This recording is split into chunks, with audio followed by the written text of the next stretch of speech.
Thank you very much, Professor Jamal, and good evening, ladies and gentlemen, and my dear colleagues. I'd like to share where we stand with the diabetes at current stage.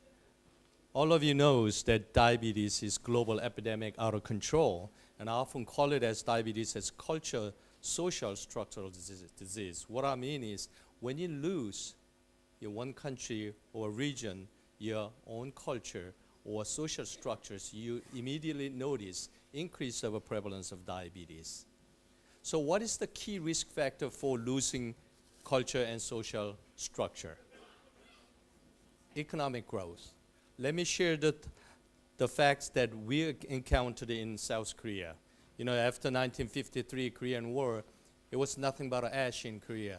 But within 60 years, they built rapid growth in economic, and see what happens in prevalence of diabetes. As you could see, the red line shows economic growth of the South Korea, and the blue line shows the prevalence of diabetes. As you could see in the early 1970s, prevalence of diabetes was less than 2%, but the income was less than probably 500 at that time. Now, cut off in 2015, now it is more than 30,000. Look what happened to the prevalence of diabetes. Continuously increases it, more than 12%. So it is very nice that you live better, but you lose your culture, westernization, lack of exercise, then immediately you see the increase in prevalence of the diabetes. And IDF reported every 3 and 2 years from the Diabetes Atlas. First issue was released in year 2000 with 151 million people affected with diabetes. Within 17 years, 180% increment. In last year at Abu Dhabi Congress, we reported 425 million people affected with diabetes. 2 years before, when we released the 7th edition of the Diabetes Atlas in 2015, we reported 415 million. So within 2 years, 10 million more people diagnosed with diabetes. But most striking news is 80% of those 10 million, which means 8 million people are age greater than 65-year-old. What about the diabetes in global emergencies? As you could see, we encountered with 425 million people. Look at in Africa, it'll increase 156% in next 25 years. Look at MENA region, where your countries belongs to again, 110%. Number-wise, there'll be most increment in Western Pacific region because of the population density, but percentage-wise, look at Africa and MENA region. Two top regions increasing diabetes in the future. So here's a challenge for IDF, how to stop diabetes tsunami. Here I use the tsunami, but sometimes I use the war, sometimes I use the disaster, sometimes I use the Armageddon. So depends where I give a lecture. But it's a challenge for IDF. First challenge is how to identify undiagnosed cases, early detection of pre-diabetes, education of diabetes in pregnancy and older population. As I indicated, in the last 2 years, 80% of the newly diagnosed cases are age 65 and older. So here's another challenge for us. Also, we have to tackle the complication. We cannot just tackle the one areas and leave the other areas. We have to tackle the diabetes complication. So we call it integrated or packaged care in common word to minimize complications. And IDFs are now tackling to diabetes retinopathy screening, utilizing artificial intelligence in low-income countries, as well as utilizing biological markers to stop diabetes nephropathy at early stage. Also, we already challenged diabetes foot care to stop the amputation. So early identification, education of high-risk group, as well as developing systematic education tools for diabetes patients are the best solution to winning the war against the diabetes. So let's tackle the first one. 1 in 2 adults with diabetes undiagnosed. We all know about it. Look at the figures.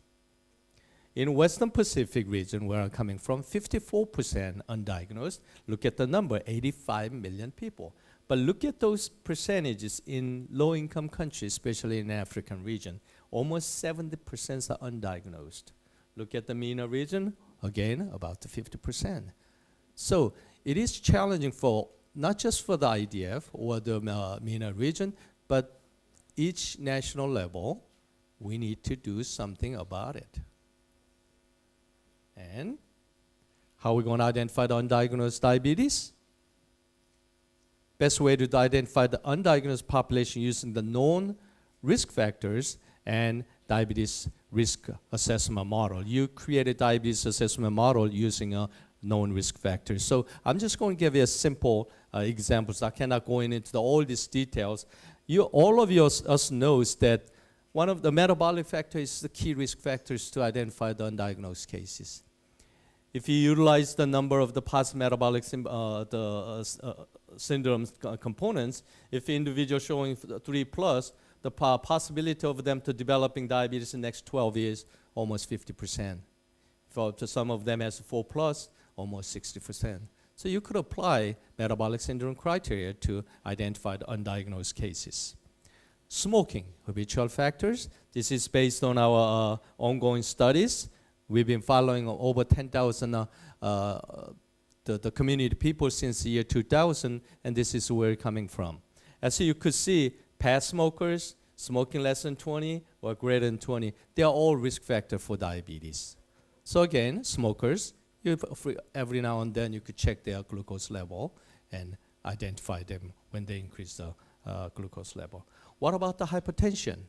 We saw these figures, and we all learn during today's lectures that hypertension is very important. We need to manage them to prevent diabetes complications such as diabetes retinopathies and nephropathies and so on. But it's not just stopping the diabetes complication, it's also stopping diabetes. It is independent risk factor for diabetes. We report this in Diabetes Care in 2015. Our intention is try to find out how many of those people living with diabetes will develop hypertension, but within 10 years follow-up, there's no difference. Whether you have diabetes or a normal glycemic level, no difference. However, if you follow those individuals with normal tension and hypertension, you could see the significant difference. About 40% of those individuals who has hypertension will develop diabetes in the next 10 years. Whereas in normal tension, about 20%. So you're probably questioning me and say, what about the other risk factors? Did you control for that? Yes, we did. You could see that it's unadjusted and controlling for the potential risk factors, smoking, sporting activities, all those potential risk factors. We still found that individual with a hypertension showing 1.8 times greater risk for developing diabetes.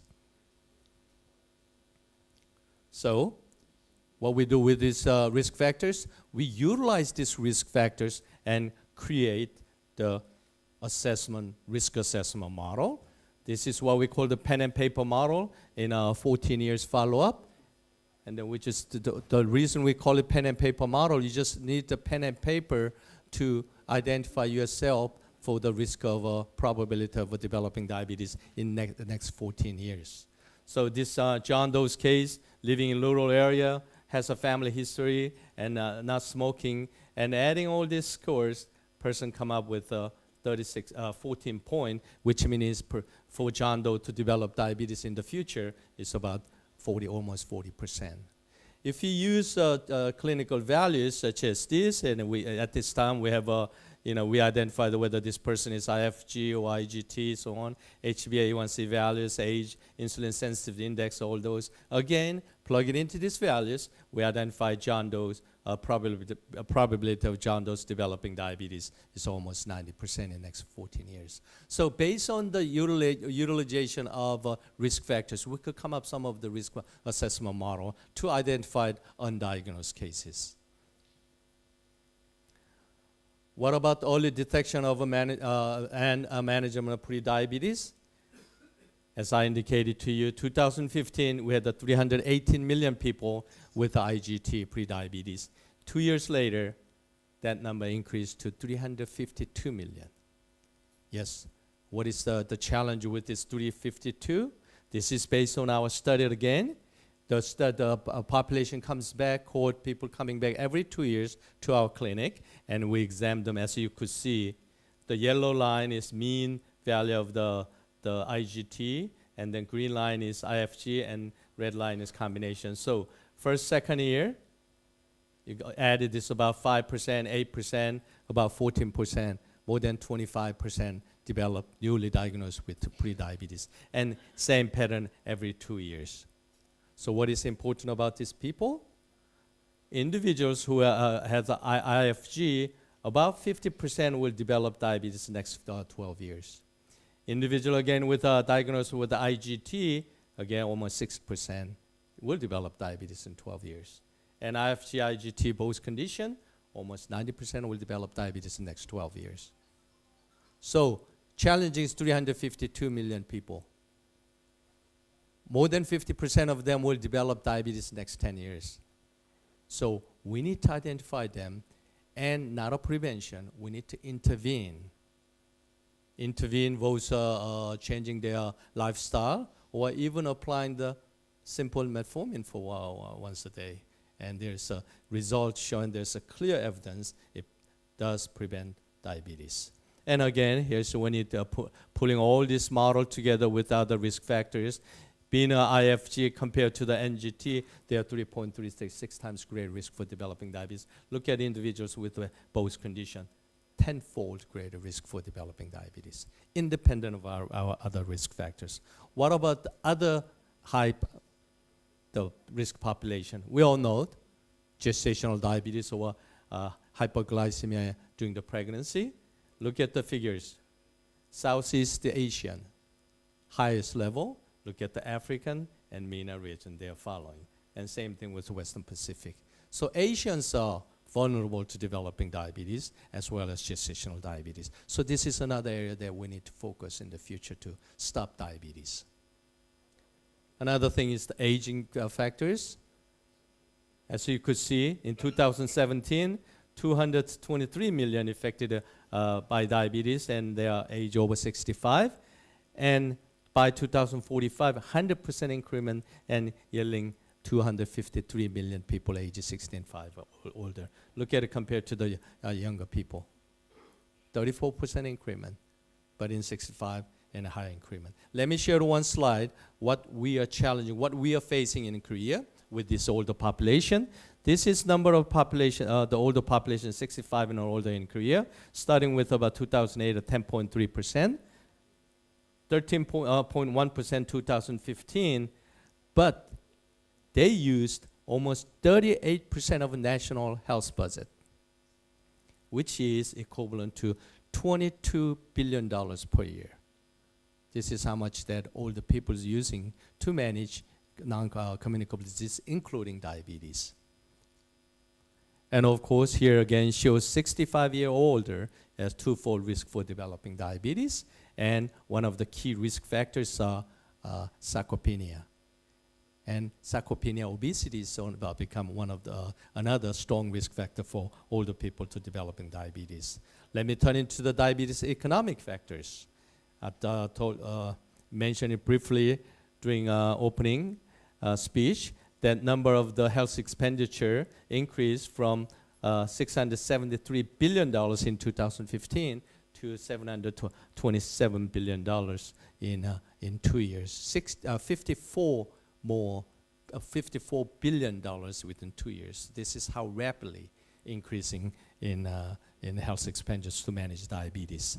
Look at the distribution of the health expenditures by region, our 7 regions. Look at it in Africa.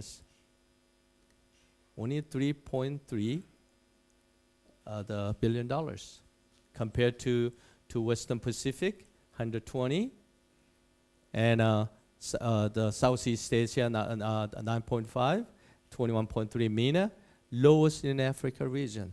So what is the big deal about the low medical expenditure? There's consequences for that. Look at when you're comparing among the high-income countries, mid-income countries, low-income countries. Look at the numbers. Total spending is $1 billion per year, but individually, $70 per year. you need at least $140 in order to take one metformin per day. It's not even good enough for one metformin per day. This is what we are spending in low income compared to high income countries, 100 times difference.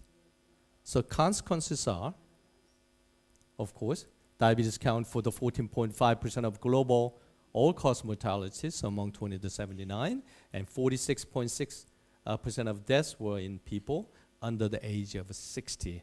Look at the figures in comparing Africa region, MENA, and Western Pacific.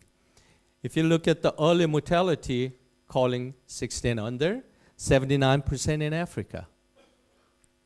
Absolutely, that is related to the health expenditure. Look at the MENA region, 52% compared to Western Pacific. Many countries, there's high-income countries in Western Pacific, as well as many countries become a mid-income group, and showing the 45%. Another striking news here is look at the early mortalities here, below 30s. In Africa, 10%, 5%, and 2%. If you compare to the Western Pacific, Africa is 5-fold greater for very early mortality. So it is directly related to the health expenditure. So we need to invest. Government needs to invest before too late. So summarize my talk. No disease has impacted human life stronger than diabetes. Costs are greater than any other disease. Diabetes is currently unstoppable and need to utilize known risk factors to identify undiagnosed cases, intervene in high-risk population. It's not prevention, it's intervention, and screen diabetes in older population. The best economical and efficient option to win the war against diabetes, proper implementation of diabetes education programs for both general and people living with diabetes. And this is my team, and the last two slides, I would like to invite all of you to the complication meeting, which will be hosted in Hyderabad, India, in October 25th to 27th of this year. And lastly, prepare to come to my home country, but not my hometown, in Busan for 2019 IDEF Congress to show my hospitality. Thank you very much for your attention.